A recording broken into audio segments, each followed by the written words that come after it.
Benghazi report, Obama team had real-time awareness of attacks that killed Americans. The White House, State Department and Pentagon were watching in real time when a mortar strike killed 2 Americans at the CIA's annex in Benghazi on September 11, 2012, the House Select Committee on Benghazi said last week. The terrorists' mortar strike killed CIA contract security officers Tyrone Woods and Glenn Doherty as the 2 former Navy SEALs were defending the annex. The drone was in place at the time of the mortar attacks, the committee said in a June 27 report, adding it did not know the degree of granularity and particularity of the drone video footage. In addition to Woods and Doherty, Ambassador J. Christopher Stevens and IT specialist Sean Smith were killed earlier in the attack. In a report published on June 28, 2016, Reps. Jim Jordan and Mike Pompeo noted. When the first wave of the assault in Benghazi started at 9:42 p.m. 11, State Department officials in Washington and Tripoli knew almost immediately that it was a sophisticated and coordinated terrorist attack. Eyewitness accounts confirm that fact for decision-makers at the White House and the Pentagon.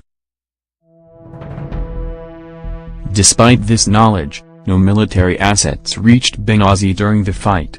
They did not arrive in Benghazi for nearly 24 hours, no military man nor machine, except 2 unarmed drones, were even launched before the fighting was over. Jordan and Pompeo said 5 conclusions were reached during House Benghazi investigations. First, the Obama administration misled the American public about the events in Benghazi. Second, security in Benghazi was inadequate given the risk to the facility, and Secretary Clinton had missed the last clear chance to protect her people. Third, when things went badly, America did not move heaven and earth to rescue our people. Fourth, the administration broke its promise to the American people to bring the terrorists responsible for the attack to justice.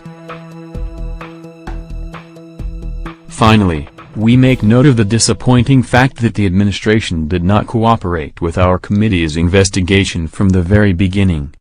In fact, they obstructed our work from day one. The Benghazi panel's chairman, Representative Trey Goody, South Carolina Republican, said when he spoke to family members of the 4 men killed in Benghazi, they asked him a different set of questions than the ones reporters asked him.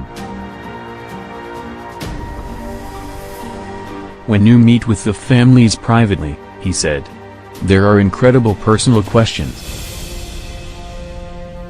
While these are 4 fellow Americans to us, they are sons and husbands and brothers to people we talked to in the very beginning, and the last group that I talked to, the questions are very, very different. Goody said, even though it is not in the report, I am also happy that we were able to answer some of the intimate questions that were asked by the families.